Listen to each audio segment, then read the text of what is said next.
বিসমিল্লাহির রহমানির রহিম তাবারাকাল্লাযী বিয়াদিহিল মুলকু ওয়া হুয়া আলা কুল্লি শাইইন কাদির الذي خلق الموت والحياة ليبلوكم أيكم أحسن عملا وهو العزيز الغفور صدق الله العظيم. وقال رسول الله صلى الله عليه وسلم الدنيا ملعونة وملعون ما فيها إلا ذكر الله وما والاه العالم والمتعلم أو كما قال عليه الصلاة والسلام. رب اشرح لي صدري ويسر لي أمري واحلل عقدة من لساني يفقهوا قولي سبحانك لا علم لنا إلا ما علمتنا إنك أنت العليم الحكيم. وقال سبحانه وتعالى في شان حبيبي إن الله وملائكته يصلون على النبي يا أيها الذين آمنوا صلوا عليه وسلموا تسليما. اللهم صل على سيدنا مولانا محمد وعلى آل سيدنا مولانا محمد. আলহামদুলিল্লাহ,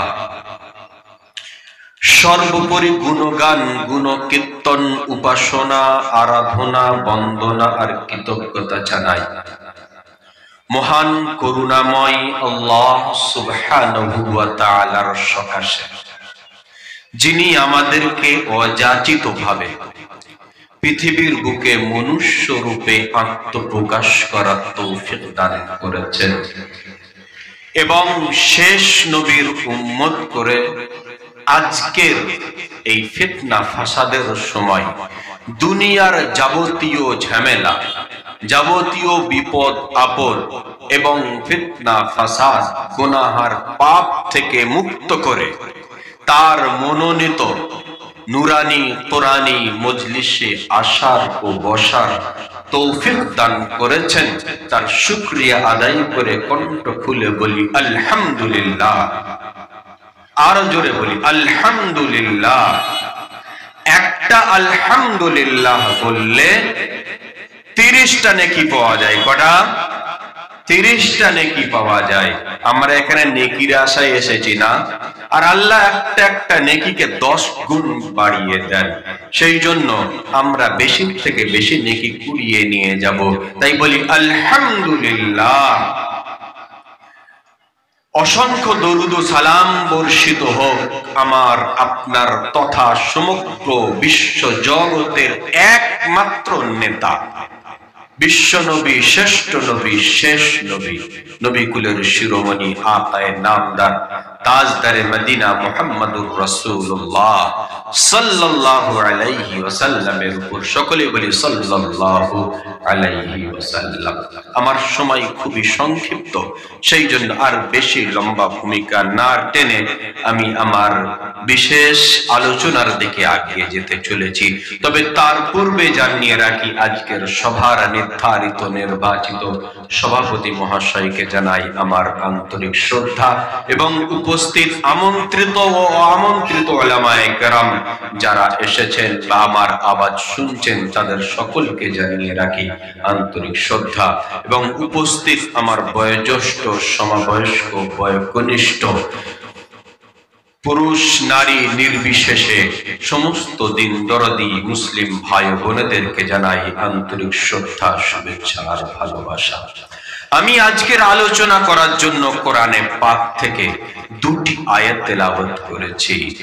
আয়াত দুটি 29 পারার প্রথম সূরা সূরা মুলকের 1 নম্বর এবং 2 নম্বর আয়াত।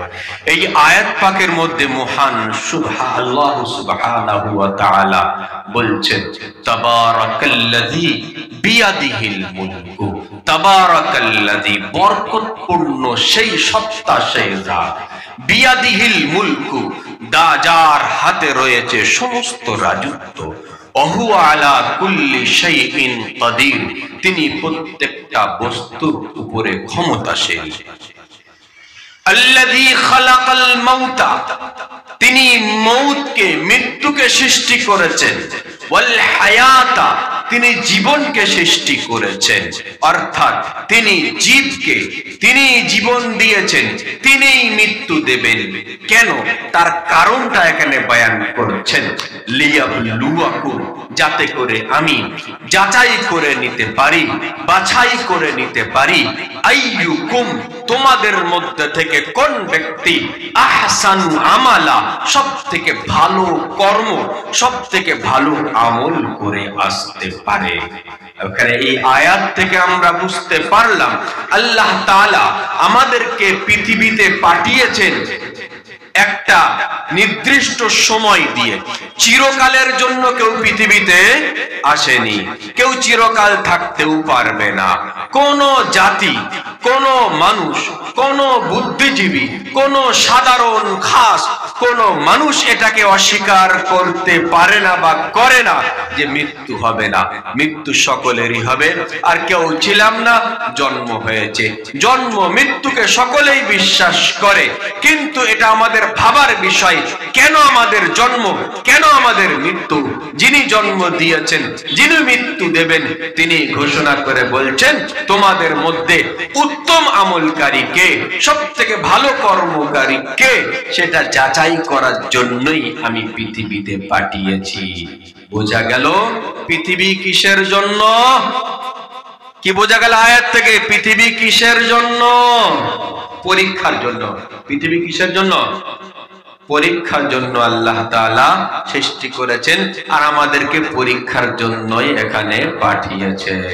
কে কেমন করবে সেইভাবে যখন মৃত্যুর পরে চলে যাবে তার তেমনি বিচার হবে। তারপর আমি একটা হাদিস পাঠ করেছি, এবার হাদিসের তরজমাটা করি। হাদিস পাকের মধ্যে হাদিস বর্ণনা করছেন রাসূল আলাইহিস সালাতু ওয়াস সালামের বিখ্যাত সাহাবী, যিনি সবথেকে বেশি হাদিস বয়ান করেছেন, তার নাম আবু হুরায়রা রাদিয়াল্লাহু তাআলা আনহু। নাম শুনেছেন? আবু হুরায়রা রাদিয়াল্লাহু তাআলা আনহু। তার নাম হচ্ছে, আসলে নাম হচ্ছে আব্দুর রহমান। তিনি বিড়ালকে খুব ভালোবাসতেন। বিড়ালকে আরবিতে বলা হয় হিররাতুন, এবং তার ছোট্ট বিড়ালকে বলা হয় হুরায়রা। ছোট্ট বিড়াল পুষতেন, বিড়ালকে খুব ভালোবাসতেন। তাই নবী সাল্লাল্লাহু আলাইহি সাল্লাম তাকে আদর করে বলেছিলেন আবু হুরায়রা, অর্থাৎ বিল্লির বাপ, বিড়ালের বাপ। আর তার সেই নামটাই পছন্দ হয়ে গেছে, উনি নিজের সেই নামটাই সব থেকে বেশি পছন্দ করতেন, আর সেই নামেই প্রসিদ্ধ হয়ে গেছে। সব থেকে বেশি নবী সাল্লাল্লাহু আলাইহি ওয়াসাল্লামের নিকটে থাকতেন এবং সব থেকে বেশি তিনি হাদিস বয়ান করেছেন। সেই আবু হুরায়রা রাদিয়াল্লাহু তাআলা আনহু বলছেন, সামিতু রাসূলুল্লাহি সাল্লাল্লাহু আলাইহি ওয়াসাল্লাম ইয়াকুল, আদ-দুনিয়া মালউনাতুন ওয়া মালউনুন মা ফিহা। বিশ্বনবী সাল্লাল্লাহু আলাইহি ওয়াসাল্লাম বলছেন, দুনিয়া হচ্ছে অভিশপ্ত এবং দুনিয়ার মধ্যে যা কিছু আছে সব অভিশপ্ত। পৃথিবীকে কি বলছে? পৃথিবী অভিশপ্ত, অভিশাপের জায়গা। যা আছে সব অভিশপ্ত। তাহলে ভালো কোনটা? তারপরে বলছেন ইল্লা যিকরাল্লাহ, কিন্তু যেখানে আল্লাহর জিকির আছে সেটা অভিশপ্ত নয়। যে কাজের মধ্যে আল্লাহর স্মরণ আছে সেটা অভিশপ্ত নয়। সুতরাং আমরা খাবো, খাবার মধ্যে যদি আল্লাহর স্মরণ না থাকে সেটা অভিশাপের খাওয়া। খাবার মধ্যে যদি আল্লাহর স্মরণ থাকে সেটা বরকতের খাওয়া। আমরা পোশাক পরিধান করব, এই পোশাক পরিধানের মধ্যে যদি আল্লাহর নাম থাকে, আল্লাহর স্মরণ থাকে, তাহলে সেটা হবে বরকত। যদি আল্লাহর নাম না থাকে সেটা হবে অভিশাপ। আমরা রাস্তাঘাটে সফর করছি, আমাদের রাস্তা চলাফেরার মধ্যে যদি আল্লাহর নাম থাকে, যদি তাসবিহ তাহলিল থাকে, যদি সালাম কালাম থাকে, যদি আল্লাহর জিকির থাকে, সেটা হবে বরকতের, সেটা হবে নাজাতের। যদি তা না থাকে তাহলে রাস্তায় চলাফেরা হবে অভিশাপ। আমাদের সংসার, আমাদের দোকান, আমাদের ব্যবসা, আমাদের চাষবাস, আমাদের সব কিছু যদি আল্লাহর স্মরণে হয়, যদি আল্লাহর জন্য হয়, হবে সেটা বরকতের, হবে সেটা ইবাদত। আর যদি আল্লাহর জন্য না হয়, যদি আল্লাহর স্মরণে না হয়, সেটাই হবে অভিশাপ। তাই নবী সাল্লাল্লাহু আলাইহি ওয়াসাল্লাম বললেন, আদ-দুনিয়া মালউনাতুন ওয়া মালউনুন মা ফিহা, এবং তাতে যা আছে সব অভিশপ্ত আল্লাহর জিকির ছাড়া। আর কি? ওমা ওয়ালাহু, আল্লাহর স্মরণের সঙ্গে সম্পর্কিত যত বস্তু আছে সেগুলো অভিশাপ মুক্ত। আর কি? আলিমুন ওয়া মুতাআল্লিমুন, যারা দ্বীনের শিক্ষা অর্জন করে, কোরআনের শিক্ষা অর্জন করে, হাদিস শেখে, দ্বীনের কথা শুনে, দ্বীনের কথা শোনায়, তারা অভিশাপ থেকে মুক্ত। তাহলে দুনিয়া হচ্ছে অভিশাপের জায়গা। অভিশাপ থেকে বাঁচতে হলে আল্লাহর সঙ্গে জুড়তে হবে, তাহলেই বাঁচতে পারবে। সেই জন্য পৃথিবীর মানুষ সবাই সুখে আছে না কষ্টে আছে, কি বলে মনে হয়? বেশিরভাগ মানুষ সুখ শান্তিতে আছে না অশান্তির মধ্যে আছে? কথা বলেন। অশান্তির মধ্যে বেশিরভাগ মানুষ আছে। বিশাল অট্টালিকার মালিক, বিশাল ধন সম্পদের মালিক, ফ্যাক্টরি মালিক, তাদেরও রাতে ঘুম হয় না, আছে কি নেই? তাদেরও রাতে ঘুম হয় না। তারাই বেশি আত্মহত্যা করে দেখা যায়, অথবা একে অপরকে খুন করে দেয়। কেন? মনে শান্তি নেই, অভিশাপের জীবন চলছে। টাকা পয়সা ধন দৌলত থাকলেই যে শান্তির জীবন হবে, হবে না। অনেক গরিব মানুষ, অল্প রোজগার, অল্প উপার্জন, বিল্ডিং বালাখানা বেশি নেই, সংসার কাজ কারবার বেশি নেই, চাষাবাদ জমি জায়গা খুব বেশি নেই, কিন্তু খুব শান্তির জীবন যাপন করছে। যখনই জিজ্ঞাসা করা হয় কেমন আছেন মশাই, তিনি বলেন আলহামদুলিল্লাহ, খুব ভালো আছি। কিসের বরকতে? তার প্রতিটা কাজে আছে আল্লাহর স্মরণ। সুতরাং সুখ পেতে হলে আল্লাহর স্মরণের জীবন যাপন করতে হবে। এই যে পৃথিবীতে আমরা বসবাস করছি, এই পৃথিবীকে আমরা চিনি। পৃথিবীটা কি? পৃথিবী হচ্ছে সব থেকে তুচ্ছ জায়গা। পৃথিবীকে আরবিতে কি বলে? দুনিয়া। কি বলে? দুনিয়া। দুনিয়া শব্দের অর্থ জানেন? দুনিয়া শব্দের অর্থ হচ্ছে সব থেকে নিকৃষ্ট, সব থেকে তুচ্ছ। আরবি শব্দ আছে দানা, ইয়াদনি দানাতান, মানে তুচ্ছ। আর আদনা থেকে দুনিয়া, দুনিয়া মানে অতি তুচ্ছ। আরেকটা অর্থ আছে নিকটকারী, দানা ইয়াদনু দুনুওয়ান, এর মানে হচ্ছে নিকটকারী, খুব কাছাকাছি পৌঁছে দেয়। দুনিয়া মানুষকে কিয়ামতের কাছাকাছি পৌঁছে দেয়। যখনই মানুষ মায়ের পেট থেকে পৃথিবীতে এলো, তার মানে একটা একটা দিন করে সে আগে যাচ্ছে কবরের দিকে। জন্মানোর পর থেকেই যত দিন যাচ্ছে তত কবরের দিকে আগিয়ে যাচ্ছে। সেই জন্য দুনিয়াকে দুনিয়া বলা হয়। দুটি কারণ দুনিয়াকে দুনিয়া বলার, দুটি কারণ। একটি হচ্ছে সব থেকে তুচ্ছ জায়গা হচ্ছে দুনিয়া, আর একটি হচ্ছে কিয়ামতের নিকটকারী হচ্ছে এই দুনিয়া। সুতরাং এই দুনিয়া হচ্ছে তুচ্ছ জায়গা। কেমন তুচ্ছ জায়গা? এই দুনিয়া আল্লাহর রাসূল সাল্লাল্লাহু আলাইহি ওয়াসাল্লাম এক সময় সাহাবাদেরকে সাথে নিয়ে একটা রাস্তা দিয়ে যাচ্ছেন। রাস্তায় যেতে যেতে পাশে দেখতে পেলেন একটা ছাগলের ছানা, ছাগলের বাচ্চা মরে পড়ে আছে, অর্থাৎ তাকে কেউ ফেলে দিয়ে গেছে। রাসূল আলাইহিস সালাতু ওয়াস সালাম সাহাবা রাদিয়াল্লাহু তাআলা আনহুমদেরকে বললেন, থামো, তোমরা বলো এই ছাগল মরা বাচ্চাটা এখানে পড়ে আছে, এর মালিক একে এখানে ফেলে দিয়ে গেছে। কেন ফেলে দিয়ে গেছে বলো?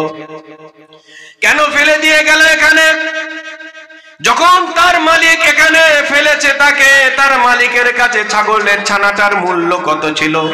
সাহাবা রাদিয়াল্লাহু তাআলা আনহুম বললেন, ইয়া রাসূলুল্লাহ, ইয়া হাবিবাল্লাহ সাল্লাল্লাহু আলাইহি ওয়াসাল্লাম, যেই মুহূর্তে ওই মালিক তার বাচ্চাকে এখানে ফেলে দিয়ে গেছে, ওই মুহূর্তে তার মালিকের কাছে কোনো রকম তার মূল্য ছিল না, কোনো মূল্য ছিল না, তাই তো ফেলে দিয়ে গেছে। রাসূল সাল্লাল্লাহু আলাইহি ওয়াসাল্লাম সাহাবা রাদিয়াল্লাহু তাআলা আনহুমদেরকে তৎক্ষণাৎ বললেন, এই ছাগলের ছানা তার মালিকের কাছে মূল্যহীন হওয়ার কারণে তাকে যেমন ফেলে দিয়ে গেছে, আল্লাহর নিকট এই পৃথিবীর মূল্য এর থেকেও আরো নিকৃষ্ট, আরো তুচ্ছ। সুতরাং এই পৃথিবী আমরা আমার আমার করতে চাই, পৃথিবীর ধন সম্পদ আমরা বেশি আঁকড়ে নিতে চাই, যে আমার কাছে আরো আসুক, আরো আসুক, আরো আসুক। এগুলো কি নোংরা নিতে চাইছি। এক জায়গায় রাসূল সাল্লাল্লাহু আলাইহি ওয়াসাল্লাম বলেন, এই পৃথিবীর মূল্য যদি আল্লাহর নিকট একটা মশার ডানার সমতুল্য হয়, যদি মশার ডানার সমতুল্য হতো, আল্লাহ তাআলা একটাও কাফেরকে এক ঘট পানি পান করতে দিতেন না। আমরা দেখতে পাচ্ছি যারা আল্লাহকে মানে না, তাদের ধন সম্পদ, তাদের পদমর্যাদা, তাদের অনেক কিছু বেশি, তাদেরকে আমরা মনে করি যে ওরাই হয়তো সফল, ওরাই হয়তো পৃথিবীতে সফল হয়ে গেছে। আল্লাহ বলছেন না, আল্লাহ রাসূল সাল্লাল্লাহু আলাইহি ওয়াসাল্লাম বলছেন না, বলছে এ তো ফেলে যাওয়া বস্তু। যেমন আমরা ঘরে যখন ঝাড়ু লাগাই, ঝাড়ু লাগানোর পর যে জঞ্জাল, যে নোংরা যেগুলো আছে, সেগুলো কি করি? সেগুলো বাড়ির বাইরে ফেলে দিই।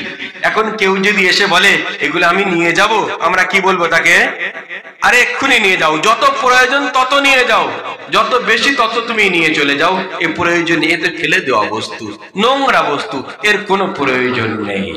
ঠিক তেমনি এই পৃথিবীর ধন সম্পদ, পৃথিবীর আয়েশ আরাম, পৃথিবীর পদমর্যাদা, মানমর্যাদা যারা নিতে চাইছে, দেখতে পাওয়া যাচ্ছে যারা আল্লাহকে মানে না তারা বেশি পাচ্ছে। তার মানে বলছি তো নোংরা জিনিস তোরা যত পারিস নিয়ে নে। যারা ঈমানদার তারা কোথায় পাবে? তারা পাবে কোথায়? জান্নাতে।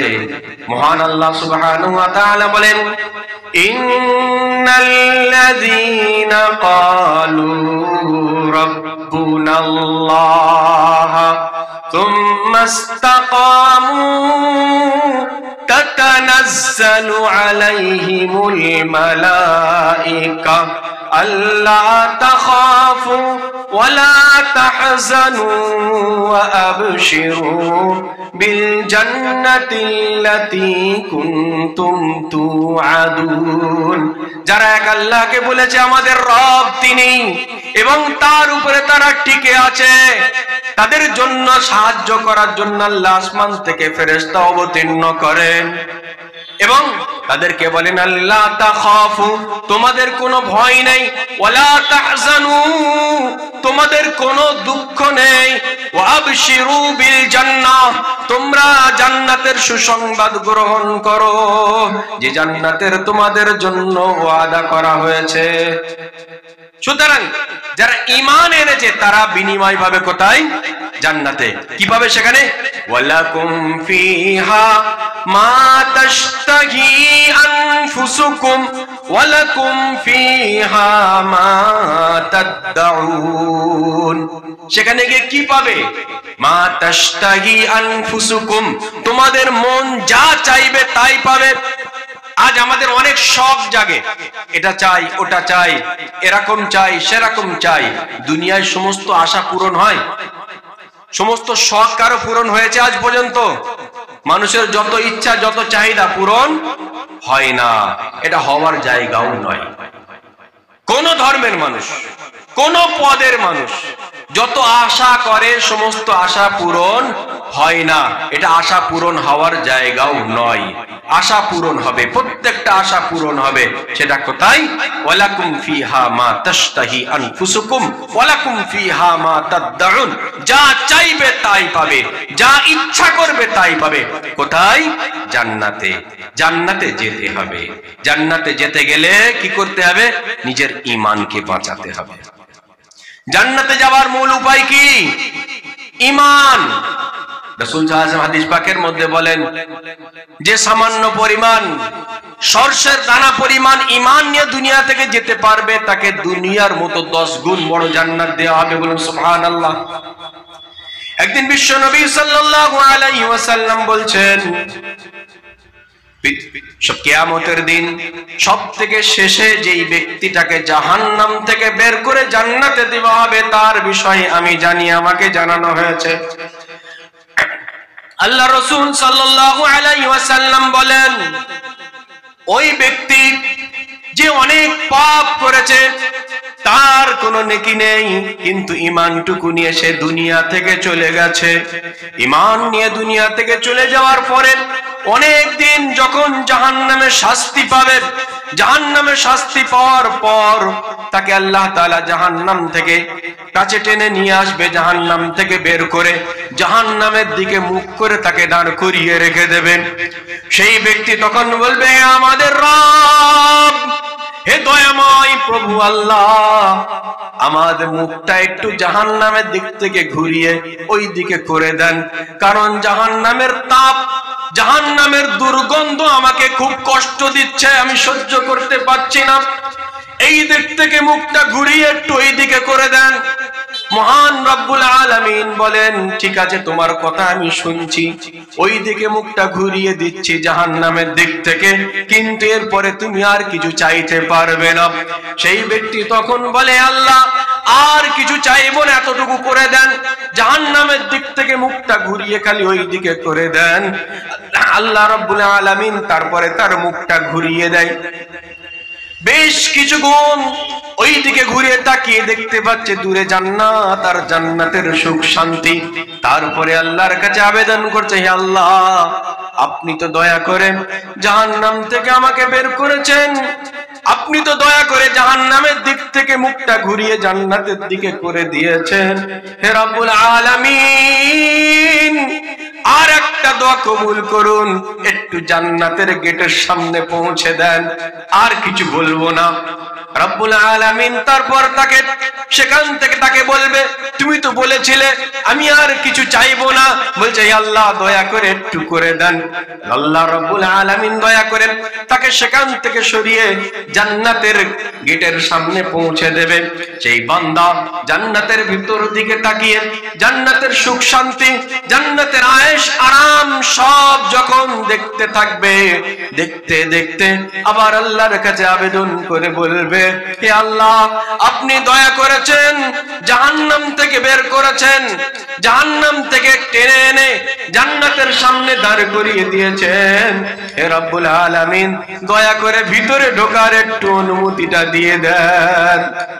রব্বুল আলামিন তখন বলবে, বান্দা কত বড় নাশুকরা, কত বড় ওয়াদা খেলাপকারী, এতক্ষণ বলছিল যে আর কিছু চাইবো না, ঠিক আছে তুমি যাও, তোমারকে যখন জাহান্নাম থেকে বের করেছি, তোমার সমস্ত গুনাহ আমি মাফ করে দিয়েছি, তুমি চলে যাও, জান্নাতে চলে যাও, গিয়ে দুনিয়ার মতো 10 গুণ বড় জান্নাত আমি তোমাকে দিয়ে দিলাম, তুমি সেই জান্নাতের মালিক হয়ে যাও। দুনিয়ার মতো 10 গুণ বড় জান্নাতের কথা যখন আল্লাহ বলেছেন, সেই বান্দা বলছে, আল্লাহ আপনি আমার সঙ্গে আর কি করছেন? এই কথা বলার পর আল্লাহ রাসূল সাল্লাল্লাহু হেসে ফেললেন, তার দাঁত মোবারক দেখা গেল। তো বোঝা গেল যে সামান্য ঈমান নিয়ে যাবে, কোনো আমল সাথে থাকবে না, সে কত বড় জান্নাত পাবে? দুনিয়ার মতো 10 গুণ বড় জান্নাত সেখানে পাবে। তাহলে আমাকে জান্নাত যেতে হলে আমল কিছু থাক আর না থাক, আমার ঈমানটাকে বাঁচিয়ে নিয়ে যেতে হবে, ঈমানকে বাঁচাতে হবে। ঈমান খুব সূক্ষ্ম জিনিস, ঈমান খুব দামি জিনিস। কি বললাম? ঈমান খুব সূক্ষ্ম বস্তু। আমার কথা যদি এদিক ওদিক হয়ে যায়, ঈমান নষ্ট হয়ে যাবে। আমার ঈমান যদি সামান্য থাকে, তাহলে পৃথিবীর মতো 10 গুণ বড় জান্নাত পাওয়া যাবে। বলেন তো, এই আসমান জমিন, চন্দ্র সূর্য, এগুলো টিকে আছে কিসের বদৌলতে? কোন ইঞ্জিনিয়ারের বদৌলতে? কোন সরকারের বদৌলতে? বলতে পারবেন? কোন সরকার এই সূর্যকে টিকিয়ে রেখেছে? কার জন্য চন্দ্র সূর্য টিকে আছে? কার জন্য পৃথিবী টিকে আছে? কার জন্য পৃথিবীর এত সিস্টেম চলছে? কিসের জন্য? কোনো ক্ষমতাই নেই। কিসের জন্য? একমাত্র ঈমানদারের জন্য। আল্লাহ রাসূল সাল্লাল্লাহু আলাইহি সাল্লাম বলেন, কিয়ামতের পূর্বে যখন একটাও আল্লাহ বলার মতো কেউ থাকবে না, তখন পৃথিবী ধ্বংস হয়ে যাবে। একটাও আল্লাহ বলার মতো, আল্লাহর নাম নেওয়ার মতো কেউ থাকবে না, তখন পৃথিবী ধ্বংস হয়ে যাবে। সুতরাং আল্লাহর নাম যতদিন পৃথিবীতে থাকবে ততদিন পৃথিবী টিকে থাকবে। বলেন, কোন ইউনিভার্সিটি আল্লাহর নাম নেওয়া শেখায়? কোন কলেজ আল্লাহর নাম নেওয়া শেখায়?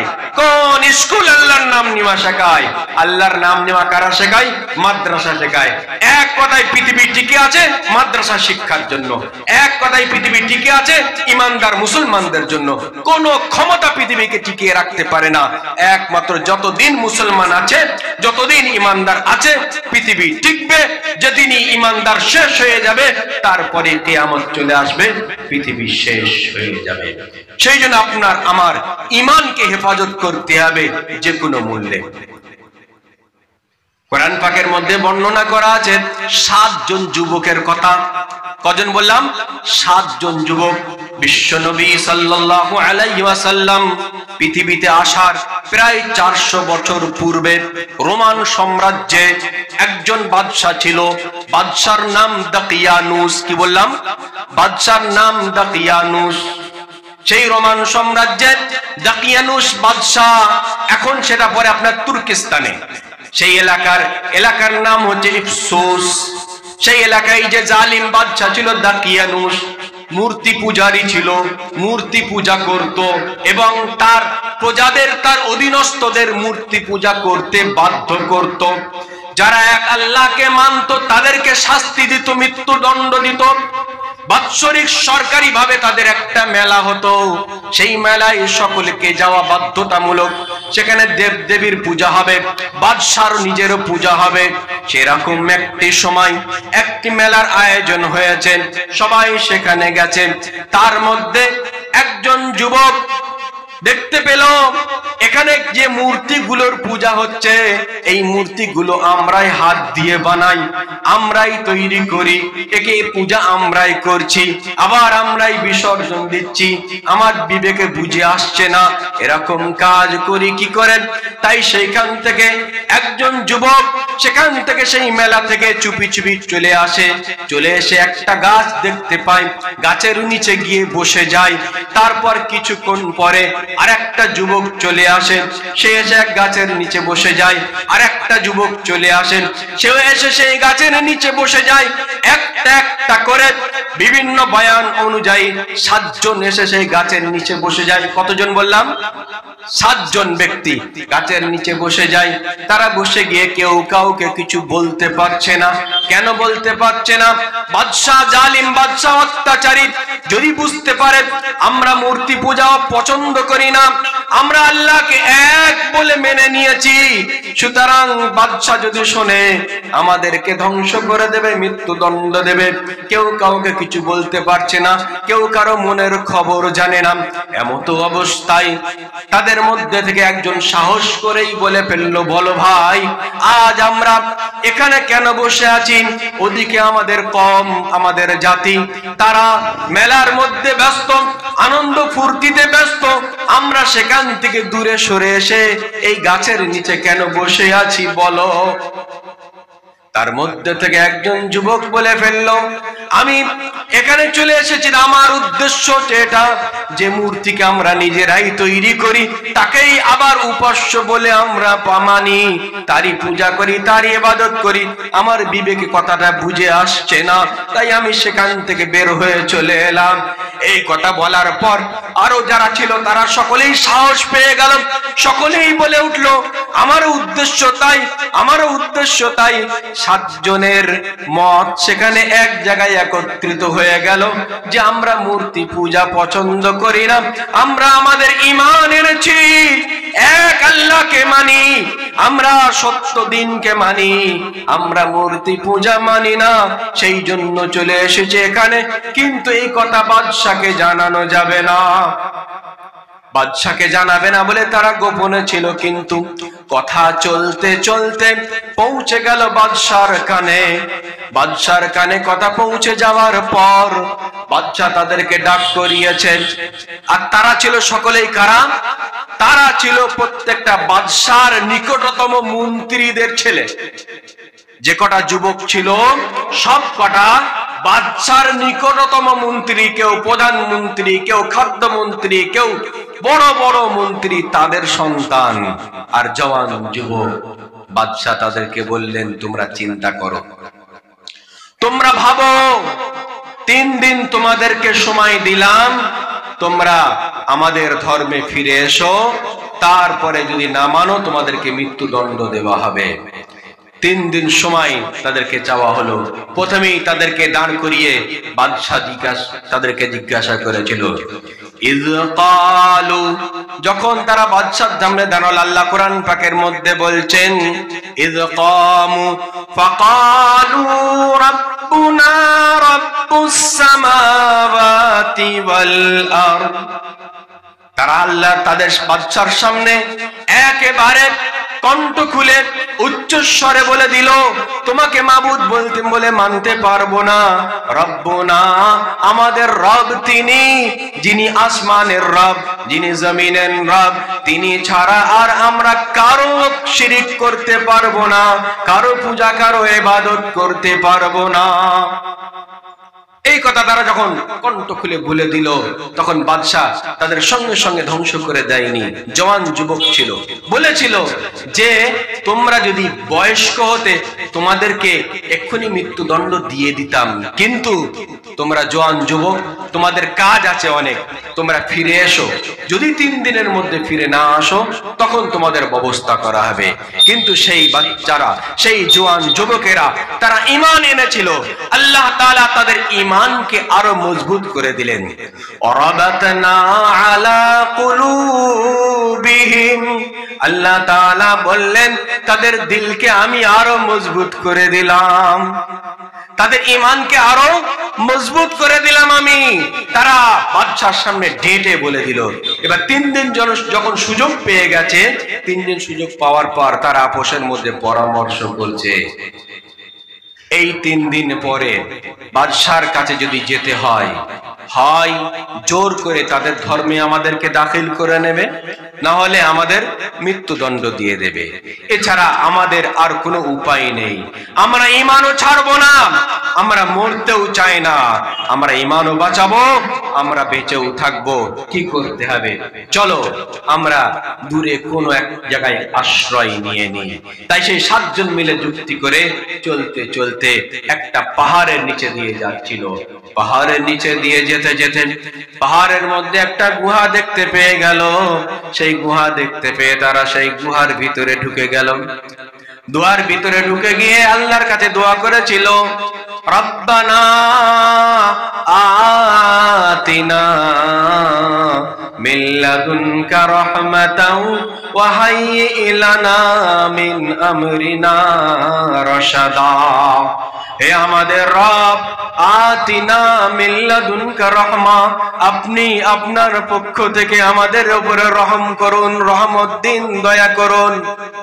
ওয়াতিনা মিন লাদুনকা রাহমা ওয়া হাইয়্যি লানা, আমাদের জন্য সহজ করে দিন, মিন আমরিনা রাশাদা, আপনার হুকুমে আমাদের হেদায়েত, আমাদের পথ, আমরা ঈমানের পথে চলতে চাই, আমাদের পথকে আপনি সহজ করে দিন, আমাদের উপরে আপনি দয়া করুন। কটি দোয়া চেয়েছিল? 2টি দোয়া। তাই আল্লাহ তাআলা বলছেন, ফাযারাবনা আলা আযানিহিম ফিল কাহফি সিনিন। আল্লাহ বলছে তাদের উপরে আমি দয়া করলাম। কেমন দয়া করলাম? তাদের কোনো টেনশন আর দিলাম না। ওই গুহার মধ্যে তারা যখন পৌঁছালো, গুহার মধ্যে তাদেরকে আমি ঘুম পাড়িয়ে দিলাম। কেমন ঘুম? আমরা যখন ঘুমাই আমাদের চোখ কাজ করে, চোখে দেখি, তখন ঘুমে ঘুমে কে চোখে দেখেন? অনেক মানুষ ঘুমায় কিন্তু চোখটা খোলা থাকে, দেখতে পায় না। ঘুমালে চোখ সঙ্গে সঙ্গে কাজ করা বন্ধ করে দেয়। নাক তো নিঃশ্বাস নেয় কিন্তু তার দ্বারা কোনো অনুভব পাওয়া যায় না, কোনো গন্ধ দুর্গন্ধ সে বুঝতে পারে না। কিন্তু কান অনেকক্ষণ কাজ করে। মানুষ যখন ঘুমায় কান অনেকক্ষণ কাজ করে, কানের সামনে কিছু সারা হলে আবার ঘুম ভেঙে যায়। কিন্তু আল্লাহ তাআলা বলছেন এত গভীর ঘুম দিলাম, ফাগরাবনা আলা আযানিহিম, তাদের কানকে বন্ধ করে দিলাম, অর্থাৎ এত গভীর ঘুমে ঘুম পাড়িয়ে দিলাম, তারা কানেও আর কিছু শুনছিল না। কতদিন? সিনিন, অনেক বছর যাবত। কত বছর? কোরআন পাকের মধ্যে সে 309 বছর তারা সেখানে ঘুমিয়েছিল। আল্লাহ তাদের উপর রহমত কিসের দ্বারা করেছেন? ঘুমের দ্বারাতে। ঘুম আল্লাহর রহমত না অন্য কিছু? কি বলেন? ঘুম আল্লাহর রহমত না আল্লাহর আযাব? ঘুম আল্লাহর বড় নিয়ামত, বড় রহমত। যারা ঘুমোতে পারে না তাদেরকে জিজ্ঞাসা করেন। অনেক মানুষের অনেক টাকা পয়সা আছে, অনেক পদমর্যাদা আছে, কিন্তু ঘুমের ট্যাবলেট খেয়েও ঘুম হয় না, এসি চালিয়েও ঘুম হয় না। আবার দেখেন ফুটপাতের কুলি, রাস্তাঘাটে শুয়েই তাদের ঘুম হয়ে যাচ্ছে। ঘুম হচ্ছে আল্লাহর মস্ত বড় নিয়ামত। আল্লাহ তাদেরকে ঘুম পাড়িয়ে দেয়, শরীরের সমস্ত ক্লান্তি অল্প সময়ের মধ্যে দূর হয়ে যায়। আল্লাহ কোরআন পাকের মধ্যে বলেছেন, ওয়াজআলনা নাওমাকুম সুবাতা, আমি তোমাদের ঘুমকে ক্লান্তি দূরীকরণ, আরামদায়ক একটা বস্তু বানিয়ে দিয়েছি। ওয়াজআলনা নাওমাকুম সুবাতা, তো ঘুম এত আরামের জিনিস, তো ঘুমের দ্বারা তাদের রহমত করলেন। আর কি করলেন? তারা সেখানে 309 বছর ঘুমিয়েছিলেন। 309 বছর যখন পার হয়ে গেল, হঠাৎ করে তাদের ঘুম ভেঙে গেল। ঘুম ভেঙে যাওয়ার পর একে অপরকে জিজ্ঞাসা করছে, বলো কতদিন আমরা ঘুমিয়েছিলাম? কতদিন এখানে ঘুমিয়েছিলাম? কেউ বলছে একদিন। কেন? তারা যখন ঘুমিয়েছিল সকালে ঢুকিয়েছিল, আর যখন ঘুম ভেঙেছে তখন সূর্য ডুববো ডুববো এরকম ভাব, তাই বলছে এই তো সকালে ঘুমিয়েছিলাম, বিকেল বেলা উঠেছি। কেউ বলছেন না, অনেকটাই ঘুমিয়েছি, মিজাজটা যেন কেমন লাগছে, মনে হয় একদিনের বেশি হয়ে গেছে। এমত অবস্থায় আলোচনা করতে করতে কোনো সিদ্ধান্ত নিতে পারছে না। সর্বশেষে তারা বললেন, এর সিদ্ধান্ত আমরা জানি না, আল্লাহ সব থেকে ভালো জানেন। এক কাজ করো, ওই চিন্তা ভাবনা না করে, ঘুম থেকে উঠেছি, খুব খিদে লেগেছে, খাবারের ব্যবস্থা করো। সুতরাং তাদের মধ্যে থেকে তারা যে টাকা নিয়ে গিয়েছিল, সেই টাকা, সেই দিরহাম হাতে একজনকে দিয়ে বলছে, যাও বাজারে গিয়ে যাও, সাবধানে যাবে, গিয়ে ভালো খাবার যেখানে পাওয়া যাবে সেটা নিয়ে আসবে। এখান থেকে আমরা কি শিক্ষা পাচ্ছি? ভালো খাবার নিয়ে আসবে। কারণ তারা যখন তারা গুহাতে ঢুকেছিল, বাদশা ছিল জালিম, তারা মনে করেছে সেই বাদশা এখনো আছে, সাবধানে যেতে হবে। তারা যদি চিনে ফেলে, দেখে ফেলে, আমাদেরকে আবার অ্যারেস্ট করবে। সুতরাং খুব সাবধানে যাবে, আর পবিত্র খাদ্য নিয়ে আসবে। পবিত্র খাদ্য, সেখানেও বলছে অপবিত্র খাবার নেবে না। কারণ ইবাদত হতে গেলে, নেক আমল করার সুযোগ পেতে গেলে খাদ্য পবিত্র হতে হবে। খাদ্য যদি পবিত্র না হয়, খাদ্য যদি হালাল না হয়, ভালো কাজ করার, নামাজ পড়ার, রোজা রাখার, সৎ কাজ করার সুযোগ পাবে না। আল্লাহ রাব্বুল আলামিন কোরআন থেকে রাসূলদেরকে সব সম্বোধন করে বলছেন, ইয়া আইয়ুহার রাসূলু কুলু মিনাত তাইয়্যিবাত ওয়া আমালু সালিহা, হে আমার রাসূলগণ, তোমরা পবিত্র খাদ্য ভক্ষণ করো, পবিত্র খানা খাও, আর নেক আমল করো। নেক আমল করার জন্য পবিত্র খানা খাওয়া দরকার। অনেক সময় আমরা দেখি, অনেক খাবার খাওয়ার পর, নেক খাবার খাওয়ার পর ইবাদত করতে মন চায়। আবার অনেক সময় দেখি এমন কিছু খাদ্য পেটে ঢুকে যায়, নামাজে আর মজা নেই, কোরআন তেলাওয়াতে মজা নেই, তাসবিহ তেলাওয়াত করতে মন চাইছে না। যখন এরকম মন হবে, ভেবে নিতে হবে খাবারের মধ্যে কোনো ভেজাল ঢুকে গেছে।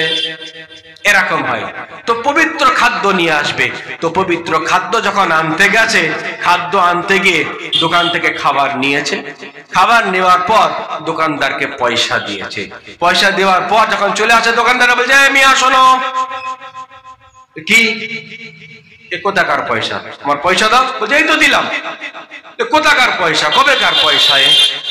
বলছে, এইটাই তো পয়সা, এই তো সকালবেলা, এ থেকে আমি কিনেছি, দোকানে গিয়েছিলাম, খুচরো ফেরত পেয়েছি, সেটাই তো তোমাকে দিয়েছি। বলছে না ধরো।